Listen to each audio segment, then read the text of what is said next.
વાંકાનેર શહેરમાં સોની વેપારીઓને ત્યાં ગ્રાહકના સ્વાંગમાં આવી ચોરી કરતી મહિલા ટોળકી સક્રિય બની છે. આ મહિલાઓએ છેલ્લા 2 મહિનામાં જ્વેલર્સ દુકાનો પર ચોરીની ઘટનાઓને અંજામ આપી છે. મહિલાઓએ છેલ્લા 2 મહિનામાં 2 જ્વેલર્સની દુકાનોમાં ચોરી કરી હતી, જેમાં એક દુકાનમાં તો 2 વાર ચોરી કરીને નીકળી ગઈ હોવાનું પણ સામે આવ્યું છે. આ મહિલા ટોળકીઓએ રૂપિયા 4,50,000ની કિંમતના 205 નંગ સોનાના દાણે ચોરી કરી હોવાની વાંકાનેર સિટી પોલીસ મથકમાં ફરિયાદ નોંધાઈ છે. વાંકાનેર શહેરના મોચી શેરીમાં આવેલી બાલાજતી જ્વેલર્સ નામની દુકાન ધરાવતા યોગેશભાઈ રસિકભાઈ બારભાયા તેની દુકાનમાં ગત તારીખ 23/12/2023ના રોજ બેઠા હતા. તે દરમિયાન તેમની દુકાનમાં 4 છોકરીઓ ખરીદીના બહાને આવી હતી અને સોનાના દાણા જોવા માટે માગ્યા હતા.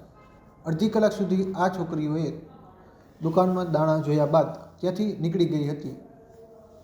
જે બીજી તરફ વેપારી પણ પોતાના કામમાં મશગુલ થઈ ગયા હતા. જોકે તેઓએ સ્ટોક તપાસ કરતા તેમની દુકાનના 1.5 લાખની કિંમતના 85 નંગ દાણા ઓછા જોવા મળ્યા હતા. જેથી તેઓએ દુકાનના સીસીટીવી તપાસ કરતા તેમાં 4 છોકરી નજરે પડી હતી. આ સમયે તેઓએ પોલીસ ફરિયાદ કરવાનું ટાળ્યું હતું અને જો તેઓ પોલીસ ફરિયાદ કરશે તો આ દાણા સગે વગે થશે તેવી તેમને આશંકા હતી. બીજી તરફ ગત તારીખ 2ના રોજ યોગેશભાઈ બીજા કોઈ કામથી બહાર હતા ત્યારે દુકાનમાં તેમના પિતા રસિકભાઈ હાજર હતા અને ફરીવાર બીજી છોકરીઓ આવી હતી અને તે જ રીતે તેઓએ પણ દુકાનમાં દાણા જોવાના બહાને 95 નંગ દાણાની ચોરી કરી હતી. જોકે બંને વખતમાં તેઓએ ફરિયાદ નોંધાવી ન હતી. આ દરમિયાન તેમની બાજુના દુકાનવાળા સોની મનહરલાલ રતિલાલ નામની દુકાનમાં 2 મહિલાઓએ ચોરી કરી હોવાની ઘટના સામે આવી હતી. આ દુકાનમાં મહિલાઓએ 1 લાખની કિંમતના 25 નંગ સોનાના દાણાની ચોરી કરી હતી.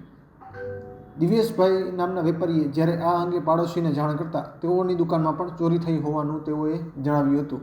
બાદમાં બંનેએ વાંકાનેર સિટી પોલીસ મથકમાં ફરિયાદ નોંધાવવાનું નક્કી કર્યું હતું. આ અંગે વાંકાનેર સિટી પોલીસે ફરિયાદ નોંધી આગળની તપાસ હાથ ધરી છે.